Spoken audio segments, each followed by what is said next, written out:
Assalamualaikum warahmatullahi wabarakatuh. Halo teman-teman, balik lagi di podcast untuk semesta. Podcast yang mau nyeritain tentang apa aja, karena yang mau kita kasih untuk semesta ya segalanya. Udah lama ya nggak update podcast ini. Terakhir upload kayaknya bulan Februari deh, sekitar 4 bulan lalu. Cukup lama, tapi nggak apa-apa. Mari kita isi aja nih podcast ini lagi dengan sesuatu. Jadi kali ini aku mau cerita tentang sebuah fenomena, di mana dalam fenomena ini ternyata sebuah gerakan kecil bisa menimbulkan sesuatu yang lebih besar dari yang kita bayangkan. Atau istilah ini kita sebut aja dari riak menjadi gelombang. Istilah itu aku dapetin dari buku-buku sekolah alam dan salah satu quotes yang terkenal nih dari almarhum Bang Lendo tentang sekolah alam. Kita tidak sekadar membangun sekolah, kita membangun peradaban. Kata-kata tersebut sebenarnya terdengar utopia ya, hanya sebuah semangat untuk kita bisa mencapai utopia tersebut. Tapi enggak sebenarnya, karena hal tersebut ya memang bisa terjadi dan bisa kita gapai.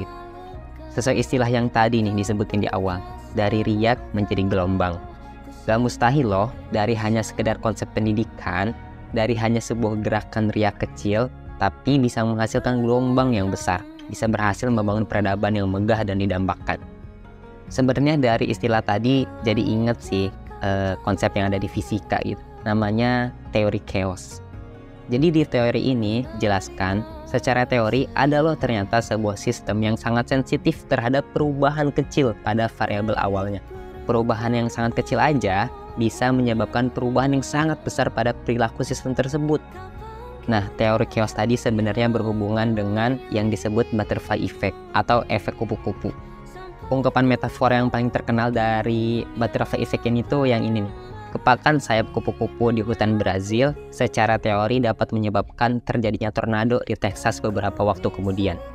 Bayangkan, hanya sekecil sebuah kepakan sayap kupu-kupu ternyata bisa menyebabkan tornado yang sangat besar.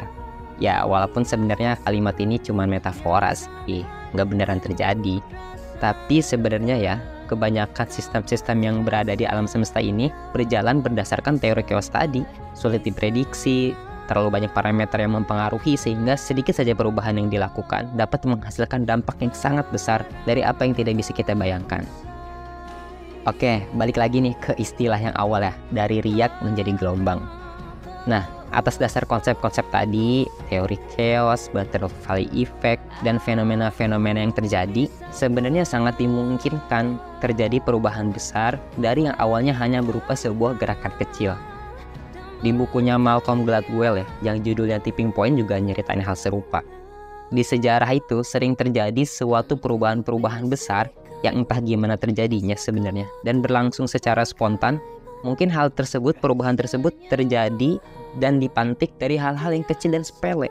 Tapi hal sepele itu bisa menyebabkan perubahan besar. Ya, jadi intinya dari riak menjadi gelombang sangat-sangat mungkin terjadi. Kalau direfleksikan ya ke hidup kita, mungkin hidup kita juga begitu. Kebaikan-kebaikan kecil yang kita buat bisa membawa perubahan besar pada hidup kita atau bahkan pada dunia. Amal-amal kecil yang kita lakukan, amal-amal kecil yang kita usahakan dengan begitu mendalam ternyata bisa membawa perubahan besar. Ternyata bisa berubah amalnya menjadi amal yang besar dan bermanfaat luas. Jadi intinya yang bisa kita lakukan, yang harus kita lakukan hanyalah terus mengimprove ikhtiar kita. Bisa jadi ya, karena kita melakukan perubahan sedikit saja pada ikhtiar kita, ternyata pada satu kondisi yang entah gimana terjadinya, improve kecil yang kita lakukan itu bisa merubah hasilnya menjadi hasil yang lebih dahsyat, yang lebih besar. Begitu. Ya, udah sih segitu aja yang mau diceritain. Semoga bermanfaat ya teman-teman. Jadi setelah ini, kalau ada yang nanya apa yang mau kau beri untuk semesta, ya jawab aja segalanya. Terima kasih teman-teman. Wassalamualaikum warahmatullahi wabarakatuh. Sampai jumpa di podcast selanjutnya.